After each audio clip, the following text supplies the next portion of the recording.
Orang yang usianya berkah, ibu pernah dengar doa, ya Allah berkahi umurku kan?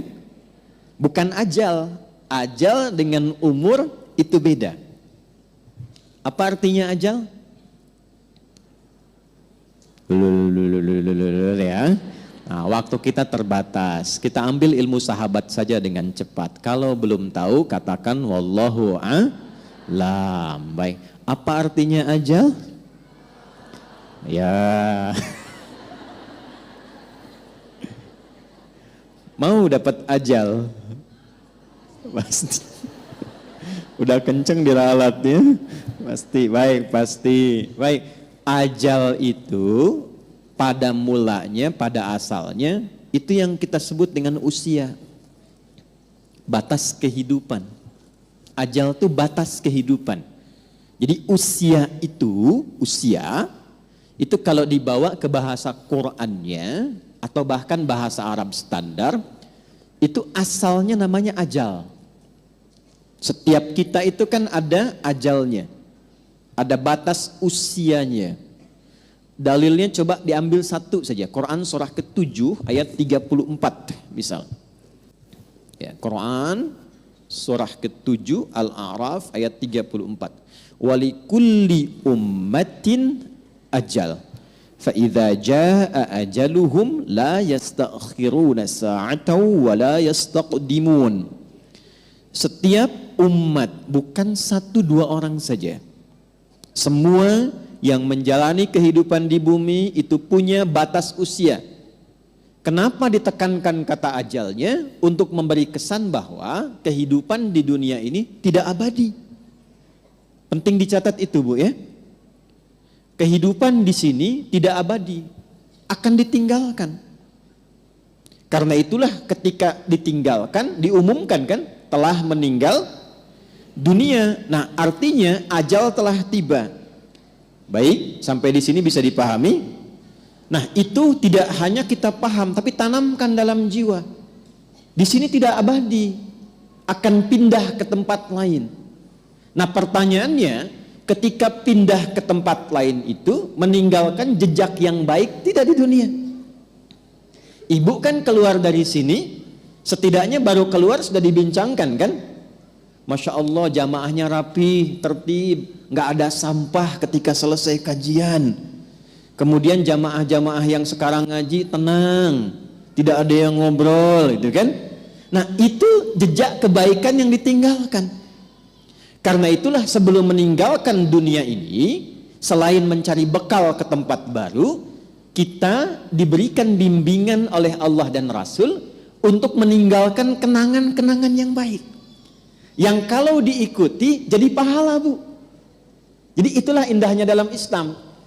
Datang baik-baik, pulang pun baik. Karena itu saat datang kan disambut senyuman kan?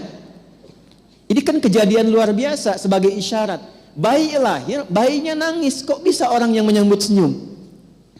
Ya, ada nggak ketika bayinya lahir misalnya yang lain ada yang menertawakan, yang meledek, mencela, rata-rata senyum. Tapi ketika meninggalkan dibalik, kita yang tersenyum, orang yang menangis.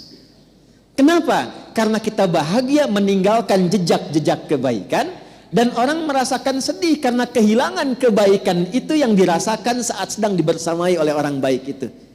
Nah, cara mengisi ajal supaya baik itu yang disebut dengan umur namanya.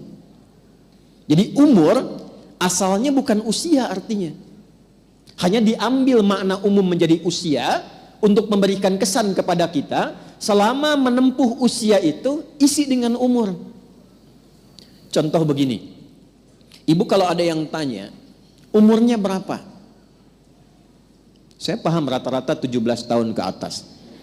Ya, ada yang atas, kan? Ada yang atas, ada yang memang demikian. Tapi ketika kata umur itu muncul, itu maknanya 3. Nanti kita akan tarik ke kaidah dari Sayyidah Khadijah. 1, al-umur bimakna mengandung arti segala yang bermanfaat. Saya pakai kacamata nggak apa-apa Ibu ya. Ya, untuk jelas menulis. Biasanya saya kalau menghadap jamaah ibu-ibu saya lepas kacamata. Ya.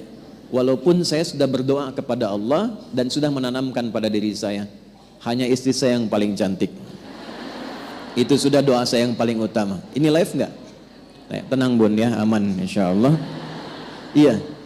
Dan saya memohon kepada Allah demikian.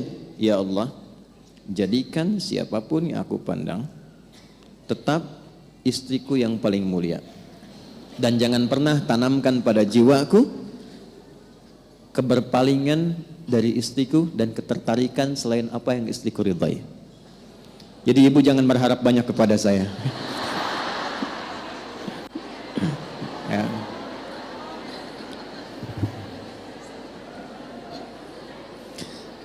Saya tahu itu akan direkam, dengar nih Pak. Lihat sini, balik sini. Oke. Sampai mana tadi kita itu umur? Insya Allah ingat. Segala yang bermanfaat. Ya. Baik. Ini saya buka kaidah umumnya dulu untuk menunjukkan kesan di akhir nanti betapa Sayyidah Khadijah memahami ini. Lalu kita tarik kemudian praktek dalam kehidupan beliau, poinnya apa, itu yang kita simpulkan nanti dan dibawa pulang. Singkatnya, selama hidup, kalau ingin dikenang, punya nilai kebaikan bahkan sampai masuk ke alam kuburnya, tapi nama dan kisahnya tetap harum, maka buatlah dan rencanakan semua aktivitas yang punya nilai manfaat. Melihatlah dengan yang baik saja. Bila yang dilihat tidak bermanfaat, tak harus dilihat. Berbicara yang mengandung manfaat. Bila yang akan disampaikan sekiranya tidak bermanfaat, bahkan cenderung menyakiti, maka abaikan. Sampai ke ujung kaki. Sayyidah Khadijah radhiyallahu taala anha, saat masih ingat kita bahas sebelum beliau menikah dengan Nabi, itu memegang teguh asas yang pertama ini. Tidak pernah bicara kecuali yang bermanfaat. Tidak pernah berkegiatan bahkan dengan kawan-kawannya kecuali yang mengandung manfaat. Bahkan beliau itu punya teman-teman untuk berkumpul, Bu. Punya kalangan berkumpul. Ya seperti para ibu lazimnya sekarang, pasti kan punya teman ya. Di pengajian, bertetangga, kadang-kadang kumpul untuk arisan, kadang-kadang kumpul untuk kegiatan tertentu. Sayyidah Khadijah punya.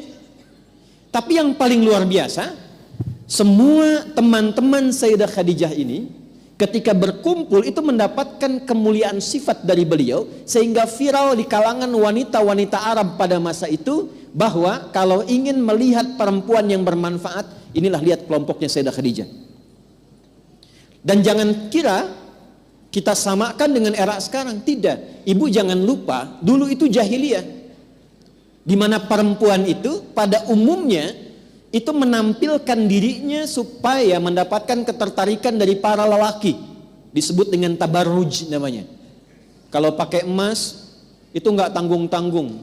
Misalnya 1,5 kilo tempel di kaki kanan dan kiri. Supaya kalau jalan bunyi cek gitu kan. Ada yang lihat. Pakai pakaian terbuka. Ya, jadi kalau dilihat kondisi sosial pada masa itu, secara antropologisnya, secara budayanya, itu rata-rata perempuan, mohon maaf sekali, memang sangat terbuka keadaannya dan kurang menjaga diri.